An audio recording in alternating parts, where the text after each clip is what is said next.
Coming off a huge weekend for Iowa football recruiting, who is the next to give their commitment to the Hawkeye football program? Plus, an updated roster, and that means we got weight gains, some big guys making big moves all today. Locked on Hawkeyes. You are Locked On Hawkeyes, your daily podcast on the Iowa Hawkeyes. Part of the Locked On Podcast Network, your team every day.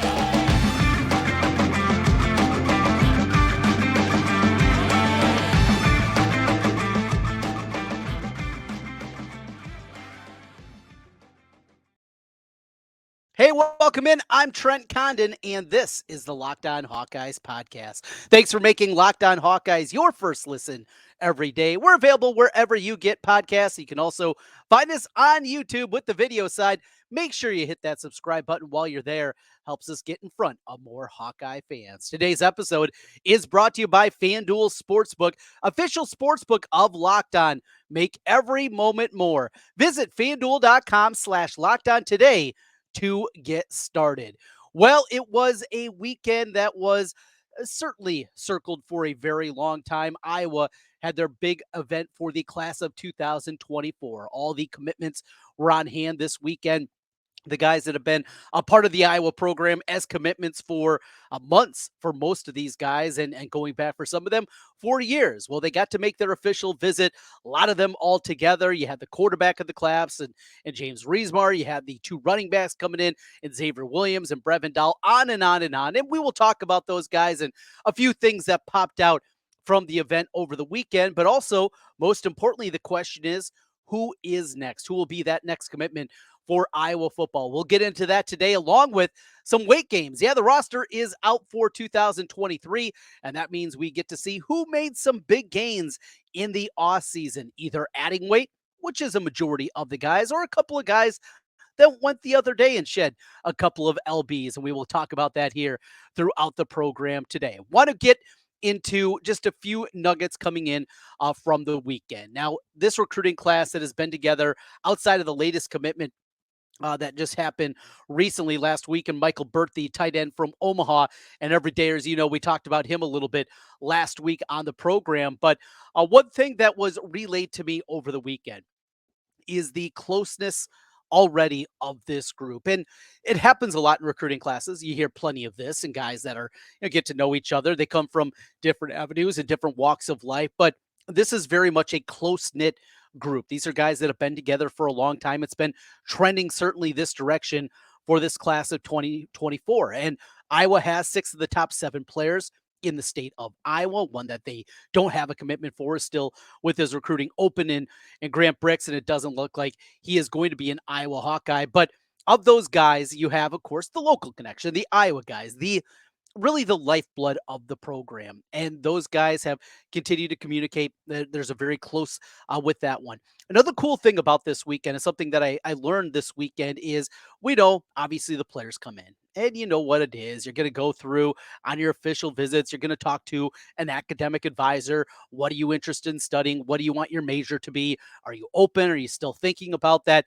How that's going to work and how it's going to look at the University of Iowa. And that's a big component for a lot of these players. Secondly, you have also the ability to have your family on the visit, and seeing the families there. You see a lot of the pictures that the players have put out on social media, having mom, dad, uncle, aunt, whoever might be with you.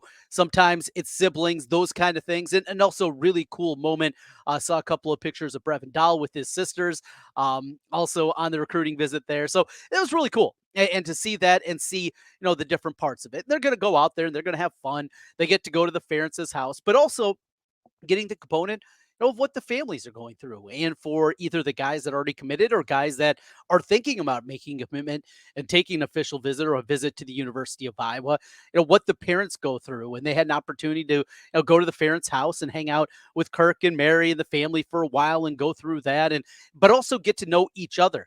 These are people that are going to be part of your lives, and other parents that are going to be a big part of your life for the next 4 or 5 years. And that is also something that is incredibly important from the parent side of things, and a side that, frankly, I rarely think about, but now with some connections that I have, certainly thinking about that a whole lot more and how that is. So really cool stuff coming out of the weekend. But the question is, who is going to be next? A couple of nuggets from the guys that are committed. So of the commitments right now, Iowa ranked number 29 currently at On3 Media. That's where they are nationally. Number 29. They are seventh in the Big Ten for the 2024 class. The headliner currently of the class is a local kid from East Buck and Cody Fox. He has been a guy that is committed for a long time, and it's been basically over 2 years now since he first made his commitment to the University of Iowa. He is a monster. He plays small school football, but he's also showed out at some national competitions. I know people in the recruiting world really like him, of what he's going to be and what he's going to build into on that offensive line. Speaking of offensive line, heard Will Nolan, he's got a chance. They're really excited about Will Nolan and really the belief that he has the opportunity to be the next great tackle at the University of Iowa. The other guys in this recruiting class are still, I think, a question. Are there inside guys? Are they guards? Are they going to be tackles? That's not a question right now with Will Nolan. He is a tackle, and he is a guy targeted to be that next one, to take in the Tristan Wirfs and the Robert Galleries and on and on and on. And we can play this game for a very long time. Brian Bulaga. Yeah, we can keep going down this path. That is the belief, and that's what Will Nolan has an opportunity to be with the frame that he has, the athleticism already. Kid out of Illinois, part of a lot of kids coming in from Illinois for that class of 2024 in the offensive line. There were some pictures of those offensive linemen together, and that was really cool to see. James Resar, the quarterback commit of this class. It's always important. Every recruiting class, you're going to go out there. You're obviously going to bring in a quarterback. It happens every single year, but you want to find the right one. I think the reason that so many people are so excited about James Resar is because that he is a speedster. He's got some wheels back there. Now, we've talked to our recruiting analysts. We've talked to different people in the recruiting game. There's still things mechanically that he needs to clean up. There's still some things that need polish in his game. But when you have the skill set that he has, the speed that he has, and adding that dynamic to the Iowa football system, I think that creates where the excitement's coming from. Kid's a blazer. He can absolutely move. And if he can get those things mechanically fixed and up to par and at a high Division I level and playing in the Big Ten, you really have something that you can mold and you can build into something really good. His family is from the upper Midwest. They have some Wisconsin ties there. So cool to see that. You see a Florida kid, it leaves you wondering just a little bit. And all of a sudden you get, all right, he's got some upper Midwest backgrounds. He understands what he's getting into right here at the University of Iowa and all the extra things that happen. Coming from Florida, coming up to Iowa, I remember hearing Benny Sapp tell the story. The first time he was coming up here, and after a year where he played as a freshman, he was ready to leave.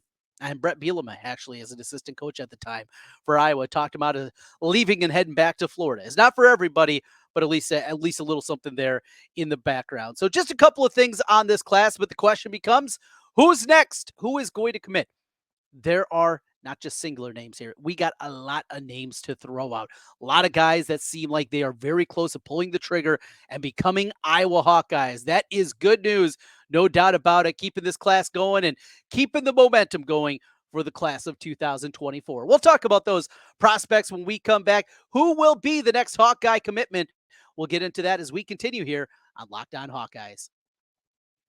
Today's episode is brought to you by FanDuel Sportsbook. Well, baseball season is in full swing. Had the great series over the weekend, getting to see the Cubs and the Cardinals doing battle in London. You had the crazy totals in the game, and both games go under. So that was a component there. Well, there's no better place to get in on the action. And speaking of those totals, than FanDuel. It's America's #1 sportsbook. Right now, new customers, you can get a no sweat first bet up to $1,000. That's $1,000 back in bonus bets if your first bet doesn't win. Just go to fanduel.com/lockedon to join today. Baseball, it is a grind. If you're a baseball bettor like I am, it is game in, game out, trying to find those right numbers, trying to find the right props. It takes work. It's not just like a football game where you got a week to kind of think of it. It is a daily occurrence, but there is so much going on. Getting ready for also future betting, getting into the football market. In fact, right now, you can get Iowa at plus 250 at FanDuel to win the Big Ten West. That's right. You, like I, believe that this team is going to be a division winner. Well, you can put some of your hard-earned money behind it at FanDuel. Don't miss your chance to snag a no sweat first bet up to $1,000 when you join FanDuel today. Just go to fanduel.com/locked to sign up. FanDuel, official partner of Major League Baseball. Major League Baseball trademarks used with permission. Trent Condon back with you again here on Locked On Hawkeyes. Thanks for making Locked On Hawkeyes your first listen every day. Big thank you to everydayers. You're with us every single day. A big shout out to you being with us, hitting those subscribe numbers on YouTube, hitting us up and giving us those 5-star reviews on all the podcast platforms. Greatly appreciate all you out there and being with us every day. Your team every day. That's what we do here on the Locked On Network. And if you got a professional team, NFL, NBA, NHL, MLB, we have you covered there as well with Locked On. Well, let's move to this weekend and what we got and some of the intel coming in about the next commitments. And it sounds like that there is more than a handful of guys that are ready to make their pledge to the University of Iowa. So I'll start with a couple of the guys that are here and some intriguing prospects, I think, also on this list. Some guys that certainly leave you a little bit excited about what they're going to be and what they can be when they make their commitment. One of the names that I really like is KJ Parker. So he's a wide receiver out of Illinois. He is 5'11, 165 pounds. Obviously, he's got to put on some weight at the next level, but he is a guy, got some of that dynamic speed. We've talked so much about Caleb Brown and his commitment coming in from Ohio State and what he can be. Just adding some speed out there, he can do that. And he was a big-time playmaker. It is Iowa State was involved with him. Sounds like his final two are Iowa and Cincinnati. I was not beating out the Michigans and the Ohio States for him, but it just seems like such a playmaker. And looking at the numbers that he had last year, 17 touchdowns and limited catches, less than 50 a year ago. He can take it to the house. He's got that game-breaking speed. And Iowa wide receiver recruiting, it's tough. Another name that we continue to hear a lot about, and a lot of people kind of wondering about, is Vanderzee, the young man from up in Northwest Iowa. Not so sure if he is quite there. It looks like it's a two-team race. It is Iowa and Iowa State. Iowa State obviously continues to sell what they have done successfully with those big wide receivers, the wide receivers out wide, and what they've been able to do in the past with their ex guys. That is something that they can sell certainly much easier than Iowa can right now. So don't have the same kind of feeling as some of these other guys about Reese Vanderzee. Now, he very well could make his commitment to the Hawkeyes here in the next week or two. That could happen, but still sounds like a two-team race on that front. Jalen Watson, there's a name. Jalen Watson, with the connections that he has to the University of Iowa. His uncle's Fred Russell. There you go. You have that connection. It sounds like Jalen Watson is very close to making his commitment, a guy that will be coming in as a defensive back. Also kind of hit it off back there. Another defensive back, Rashad Godfrey. Now, he looked great in his photos. He's from Armwood. That's been a place that Iowa has recruited in the past and has had some success coming out of Armwood. Not a highly regarded guy in the recruiting services right now, but it's a guy that Iowa really liked. They gave him the offer, brought him on the official visit with all these guys this weekend. I think very quickly, Rashad Godfrey, a 6'2" cornerback, good size out there, 185 pounds. He's going to be very close, and he might be the next guy to make his commitment to Iowa. Another under the radar guy that is incredibly intriguing is Devin Kennedy from down in Arizona. So Arizona is not a place that is a recruiting hotbed for Iowa. We know the areas that they hit. Texas, Florida, obviously around the home state here in the upper Midwest. They do plenty up here. But when you're talking about the further outposts, it is normally Texas, Florida, and then a here and there, a couple other guys. They tried the Georgia pipeline for a while. That didn't work out. Got a couple of guys, but nothing that really hit high outside of Tyler Goodson. They tried that because he could get a direct flight into Cedar Rapids from Atlanta, thinking maybe that was something that was going to hit. It did happen. And you go back in the day, Hayden was able to go out, of course, to Texas and his connections down there. That was very fruitful. We had California for a while. That was something that they tried to do. There's different things, but Arizona is not one of those places. I don't know how they got Devin Kennedy and where the connection came from, but good size, 6'4", 240 pounds, but his wingspan is what I think maybe makes you the most excited. His wingspan, almost 7 foot. Again, doesn't have the offers right now, kind of an under-the-radar guy, but certainly one to keep an eye on to make a commitment here pretty soon in Devin Kennedy. conflicting reports and conversations and rumors and rumblings out there about Gavin Hoffman from down in Kansas City area, Overland Park. He is a Kansas City kid, plays at Blue Valley, another really good program down there in a tight end. So Iowa last week, as we mentioned, Michael Burke makes his commitment, and they were looking a couple other names. Eric Carner, who just committed to Texas A&M, that was a big name also on their list. This one, though, different with Gavin Hoffman.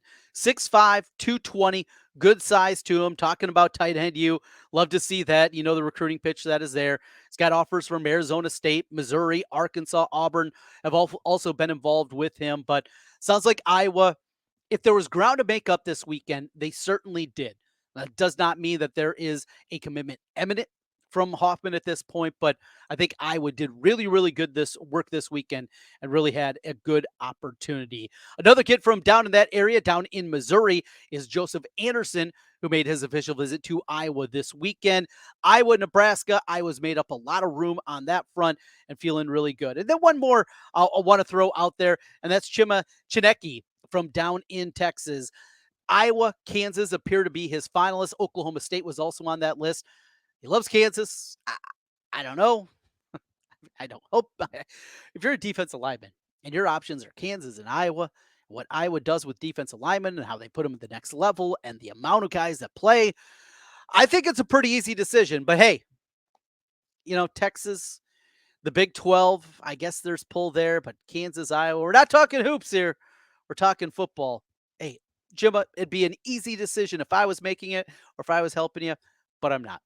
Plus, this is Locked On Hawkeyes. You know what we're going to be leaning on that front. So, who will be that next commitment? Who officially is going to be the next guy to make it? I'm going to go with Rashad Godfrey. There's my prediction right there. Again, no inside knowledge, and I know a lot of the guys and many of the guys that we talked about are going to make their commitment very soon.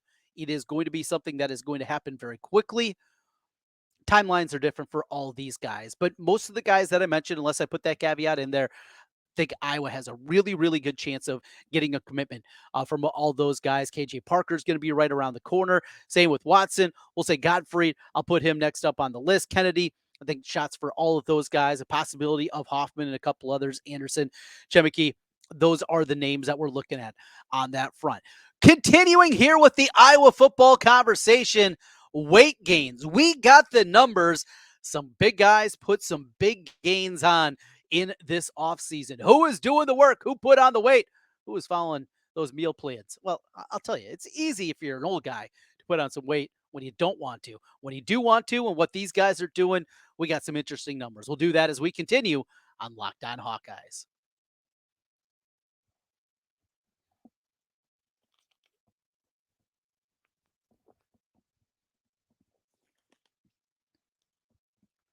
Trent Condon back with you one final time on the Locked On Hawkeyes podcast. Thanks for making Locked On Hawkeyes your first listen every day. As we wrap things up, we are looking more and more at this upcoming football season. We got plenty of things that we're going to dive into. We have gone through the schedule, ranking them in terms of difficult nature. We are going to do a lot of different things, and we got a lot still going on here in the summer months. Of course, for your everydayers, coming up on Thursday, it's a throwback Thursday. We'll take a look back at great Iowa football and basketball teams. Kick things off last Thursday. You can go back and check it out. We went back to the 2002 team, one of my favorite teams in Iowa football history. And we got another one coming your way here on Thursday's episode. Well, as we put a cap on things here for today, let's get into weight gains. That's right. Who are the football players that put on the weight here this offseason, and kind of go through this list. So the biggest adder of this season in terms of weight is Jack Dotzler. Big guy, offensive lineman. Last year on the roster as a freshman, he was at 266. He gained 29 pounds since then, since the updated roster, and now he is up to 295 pounds. A guy that they talked a lot about his footwork at the high school level. He's got a chance also. It's great that we have experience, and it's not like it has been the last 2 years where we have to see so many young guys that are in there having to play way too early. That doesn't appear to be the case anymore, which is very good to see for this offensive line. But there's another one. A couple other names that jumped off the list. Another walk-on and is now a offensive tackle, and that's Kyson Van Vuck. He was 247. He's up 27 pounds now to 274. Iowa obviously has had success taking guys from tight end and turning them into offensive linemen. So that was one. Another offensive lineman, Cale Crow, he's up to 300 pounds after being a 274 a season ago. Now, this one's going to get you excited. Aaron Graves. We saw him in glimpses last season as a true freshman. Dude looks the part, an All-American coming in. This is a guy playing small school football, and yet the recruiting services absolutely loved him, and you can see why. In that defensive line room, very difficult to get playing time. And what did he do? He did just that a year ago. And think of the jump that I believe, and I think a lot of people think we're going to see out of Aaron Graves. Another one on the defensive line, Max Llewellyn. Now, a part of it is because I saw Max play a lot at the high school level here in Central Iowa at Urbandale, but he's put on 21 pounds. And I continue to hear inside the football offices, people involved in the program, they think Max Llewellyn's got a chance to really take a huge leap forward. And we saw him quite a bit a year ago, and I thought he popped at times coming off and rewatching the games when Max was out there and seeing that weight gain. That's a big one there. Up 21 pounds now to 264 for Max Llewellyn. How about this? Addison Estrenga. Now, Estrenga is going to be the number 3 tight end this season. With Eric Gall and Luke Lachey, there isn't going to be a ton of playing time, but we do know Iowa does play 3 tight ends quite a bit. Maybe not on the field outside of goal line situations or 4th and 1 situations very often. However, they like to get a rotation going. And I think Estrenga certainly a year ago showed enough that he's going to be a part of that rotation, even with 2 NFL guys in front of him. Well, he's also put on weight. Addison Estrenga now up 21 pounds, up to 255 pounds. That is a big, big dude. Here's a fun one. We saw last year, freshman All-American kicker, Drew Stevens. Tiny, right? Put on 19 pounds. Went from 180 to a listed 199 now. That's good. Need to see that put on a little weight. Had a strong leg, knocked in a 50-yarder, 50-plus yarder a season ago. And you think with a little more weight, maybe a little more leg strength there, that was very exciting to see. This one came as a surprise to me. Back to the defensive line once again, and that's Logan Lee. Logan Lee's been around for a long time. Logan Lee is married. Logan Lee is an old dude.